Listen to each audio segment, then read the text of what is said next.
Here's the 4.3. Let's see if I can get you guys in there so you can see where exactly it's leaking from. If you look down in there, you can see it.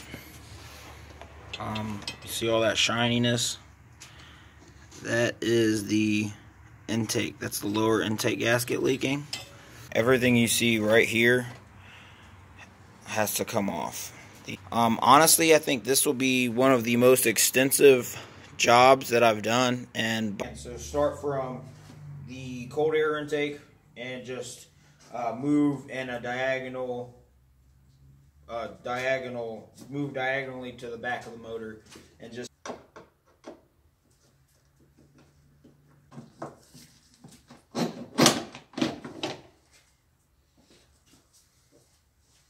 what I'm doing is I'm going to write down where each connector goes, so that way I could it'll help me remember once I put it all back together.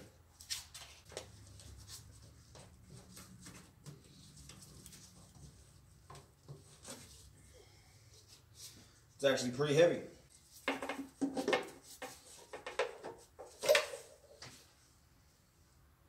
So that was weird.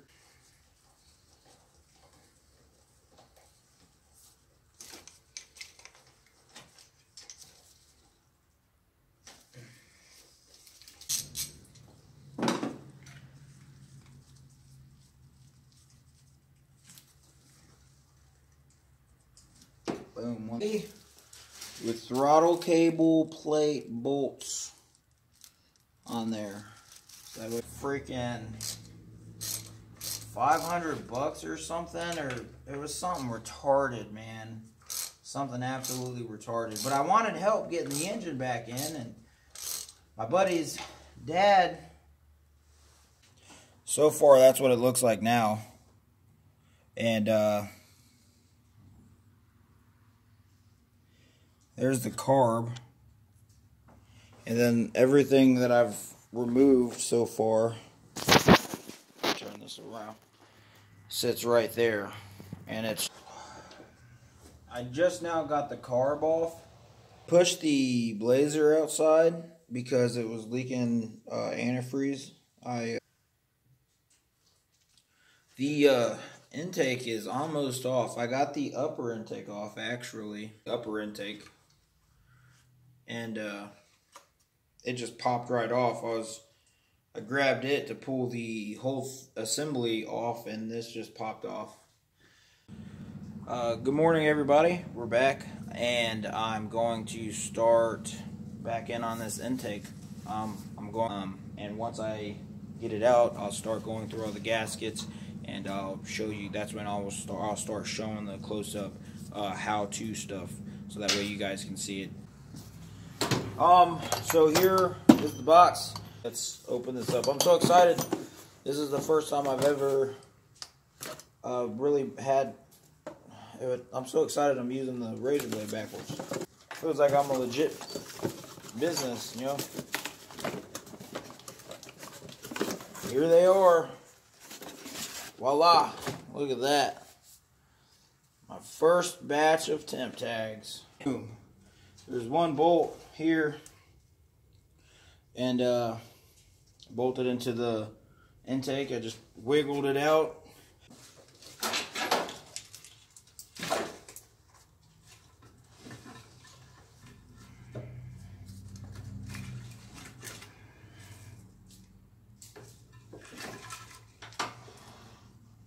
Voila. Okay, forgive me if you're not supposed to flip these upside down. I don't know. I just went ahead and flipped mine. But this gasket's pretty mangled. I know it's resting on that black fuel feeder thing. I'm not really sure what that was. But it's not, I'm not going to put any weight on it. So make sure you put it in the comments after you like and subscribe. So start the close-ups on everything. And bought some plastic, it says non-marrying scraper set, and it's from Harbor Freight. It's Pittsburgh brand, and body, side moldings, emblems, gaskets, decals, wheel weights from cars without damage to metal, glass, or paint. So I didn't want to scrape up this aluminum intake. I figured I would just go ahead and spend the $10 on this set of scrapers. Chuck that turkey. Let's get to scraping this crud. We got to get this nice and clean.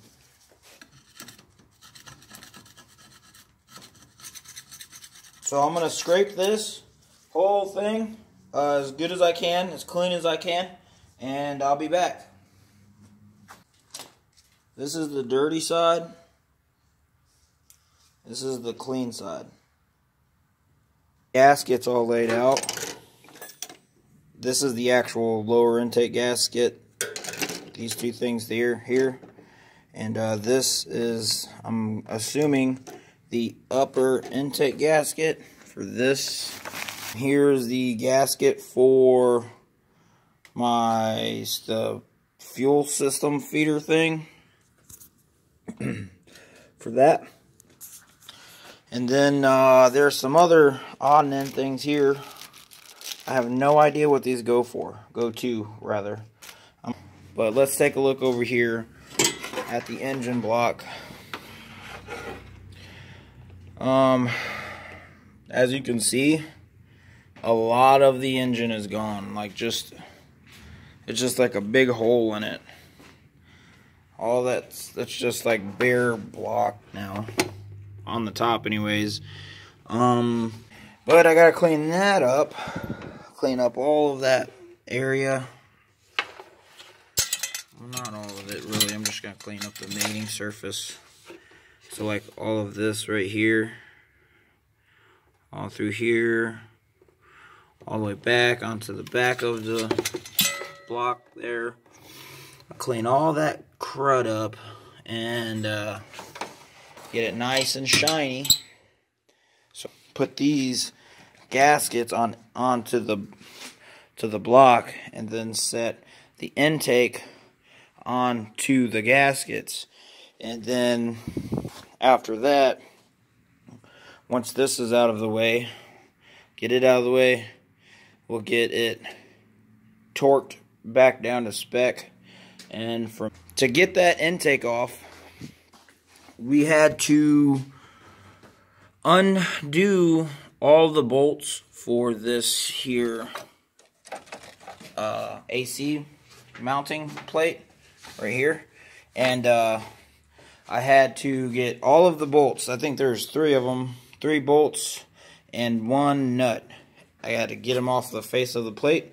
And then also there was a nut right on the back of the, let me put this where you can see.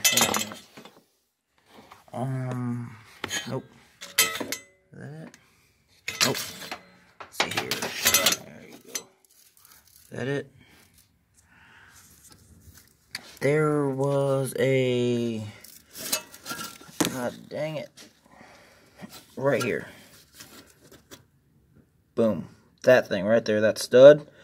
That is on the back of this here power steering fluid reservoir.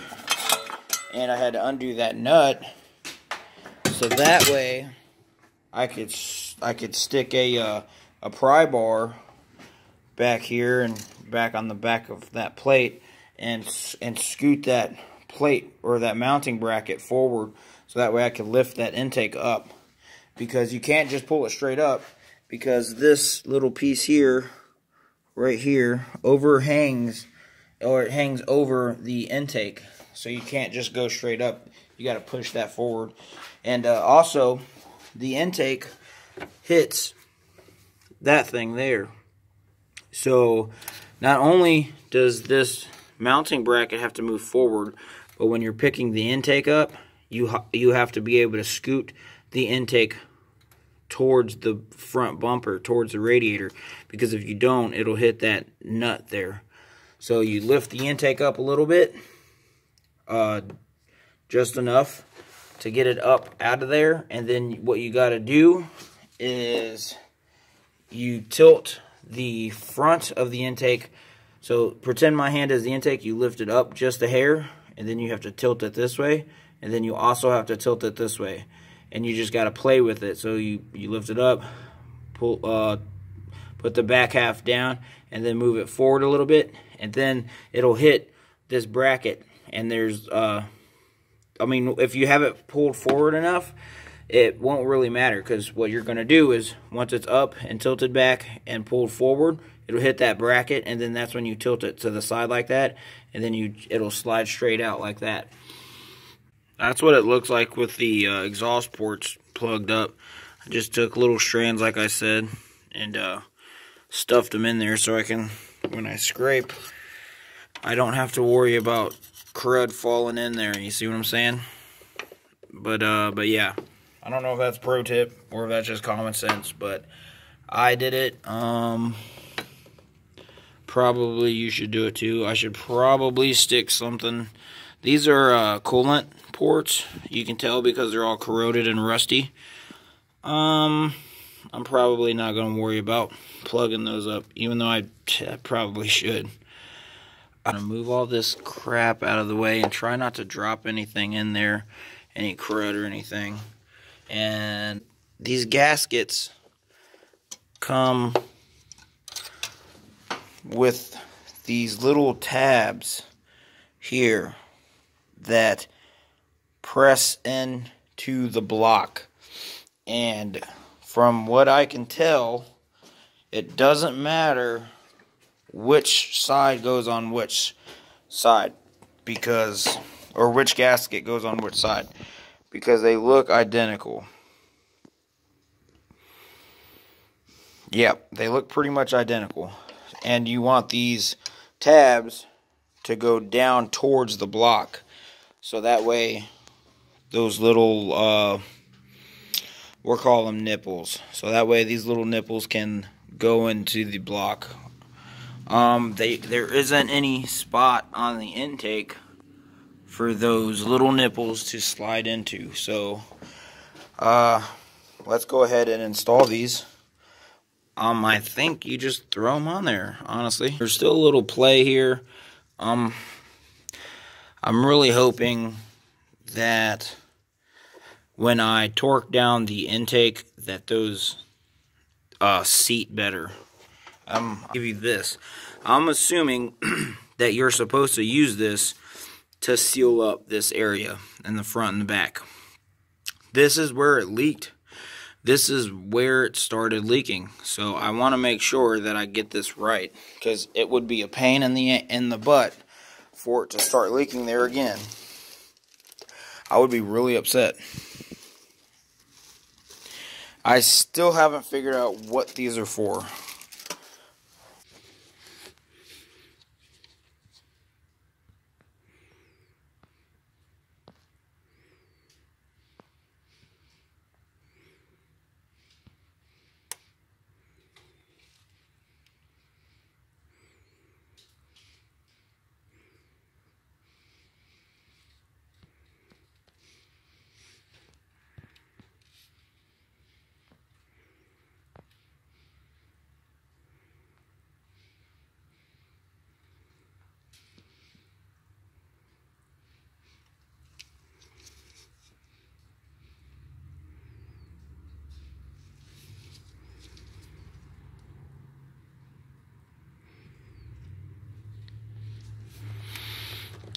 I believe that's what you do. I don't know. So we're gonna find out together.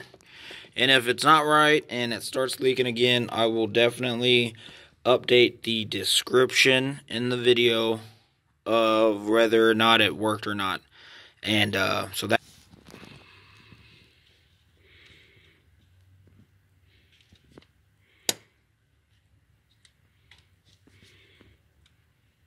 I am quickly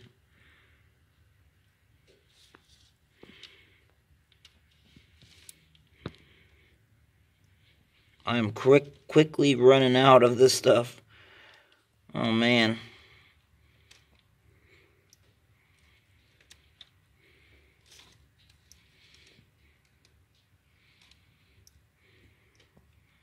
all the reinstallation.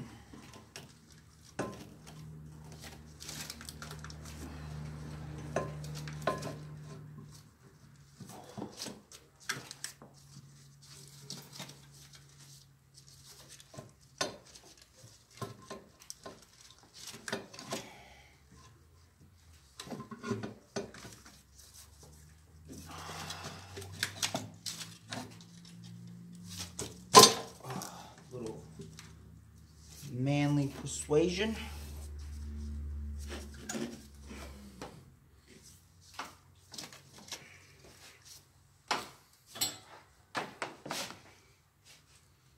And she is looking like she's in there.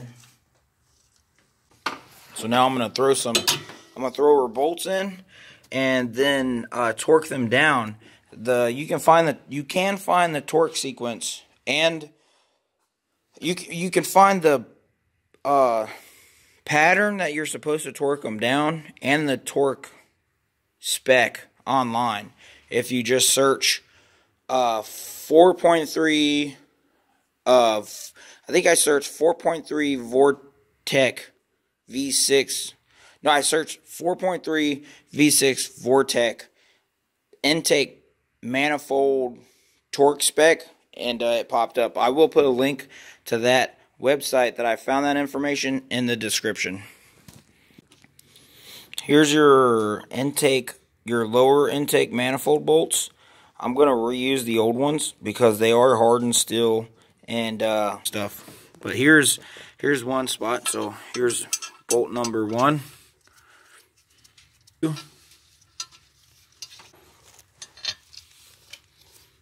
Bolt number 3. Bolt number 4. 6, 5. Bolt number 6.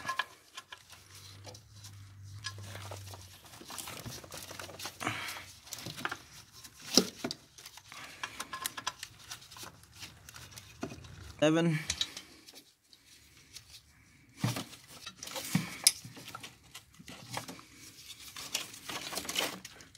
Bolt number 8, right there.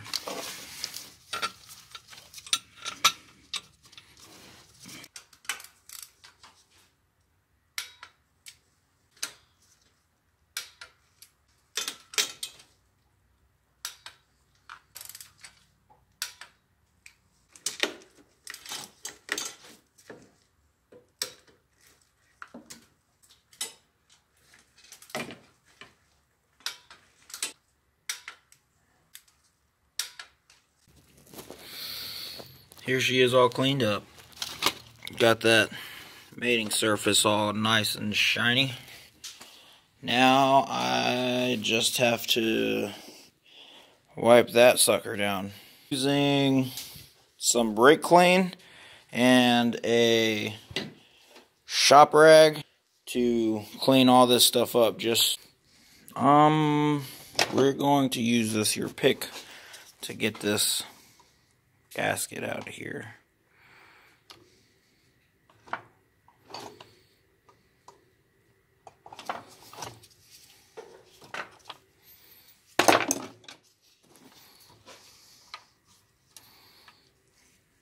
Out with the old, in with the new. I don't have a lot to say right now, so now would be a good time to click the subscribe button. And that's that.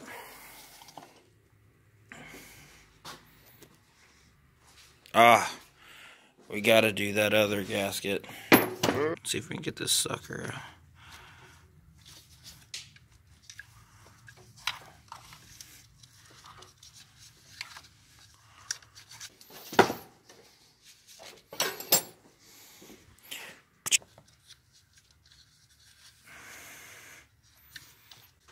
Probably should have sprayed that sucker down. What was I thinking? I wasn't thinking. That's the problem. What else? Let's see if there's Anything I need to clean up? Aha! So yeah, see, I forgot about that guy.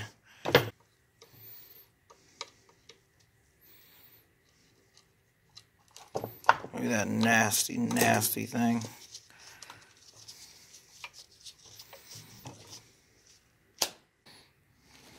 And just like that, all cleaned up, new gasket, all cleaned up, new gasket. I even cleaned in here where that other gasket.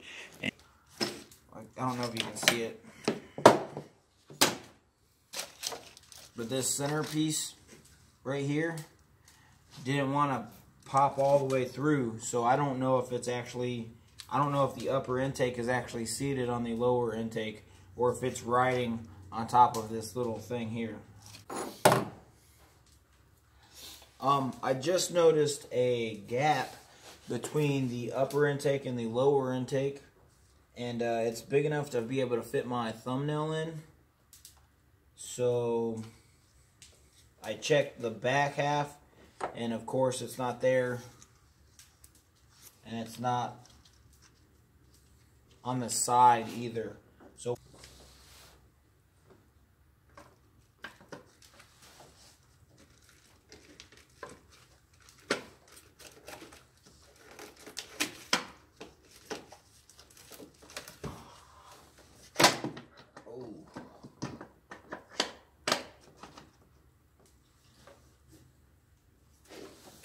she's in. Once you have the distributor in, you just need a 10mm wrench and the bolt. Like that, the bolt is in. Now let's get the wires plugged back in. All plugged back up. Alright, don't forget to plug in these wires, but before we do that, let's bolt in these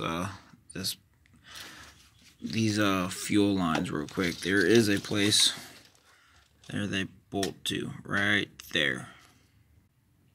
So I went ahead and after I screwed in that bolt and plugged in the distributor or the plug wires, I screwed in the plate that holds the wires and this hose, and I went ahead and screwed in this hose as well. Fuel lines reinstalled right there. So this was a headache to get in because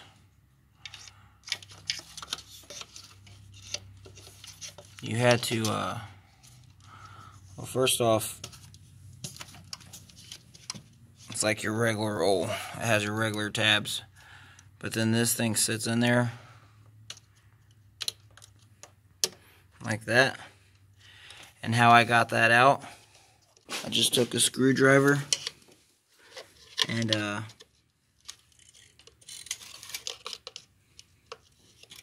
actually I don't remember how I did it. I think I pushed on one corner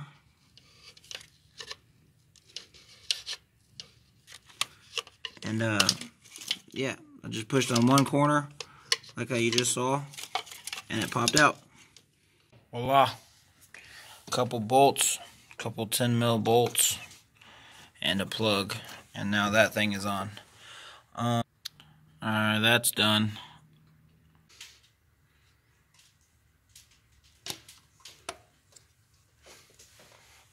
That it has two 10mm studded screws there and there, and those are 10. Quickly plugged in the heater core hoses and got them plugged in there. They run down into here. One of them right there, right, that guy, and then the other one runs over here. And I plugged in the water pump hose to that thing. I got that sucker in, but just as I was afraid of, I ended up putting this hose on. I ended up having to take it off so I can get to that bolt down there. And those are 10mm bolts, by the way. So we'll go ahead and force that sucker in there.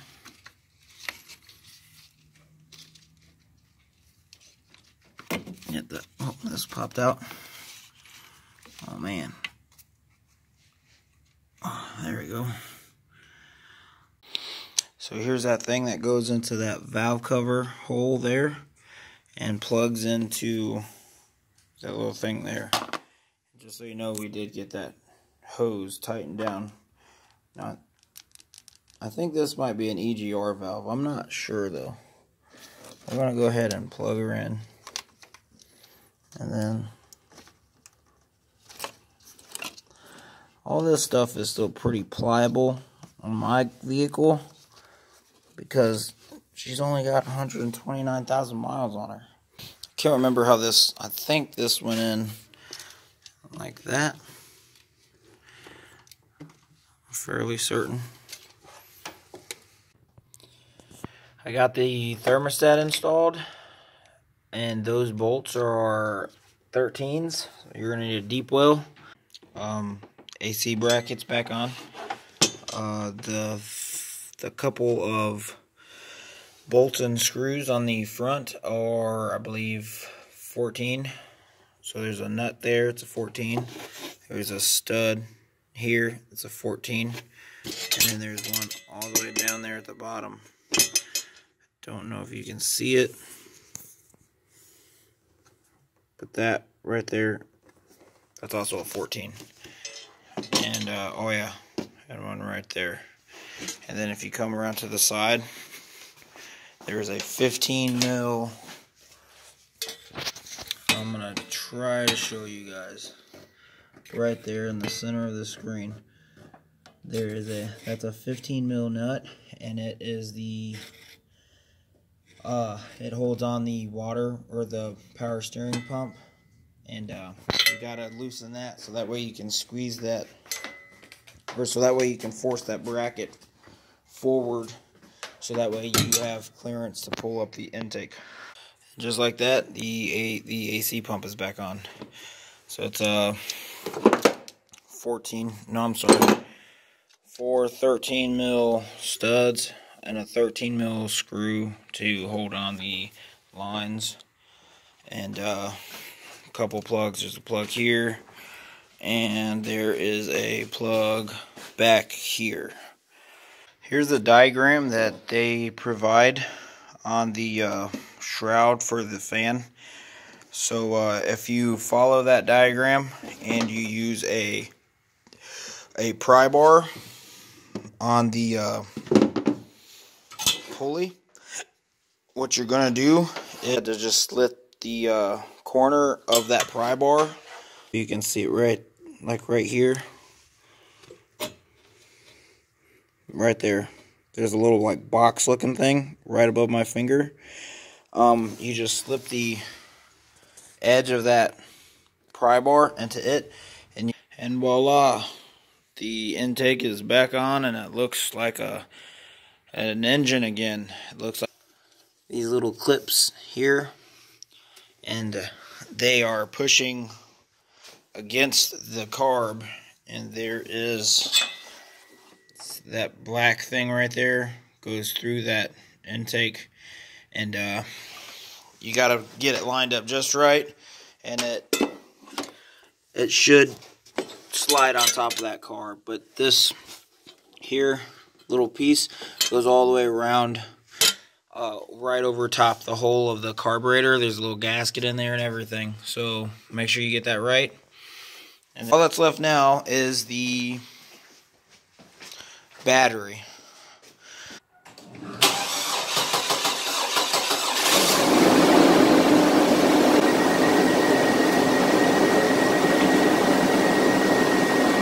She runs kind of rough.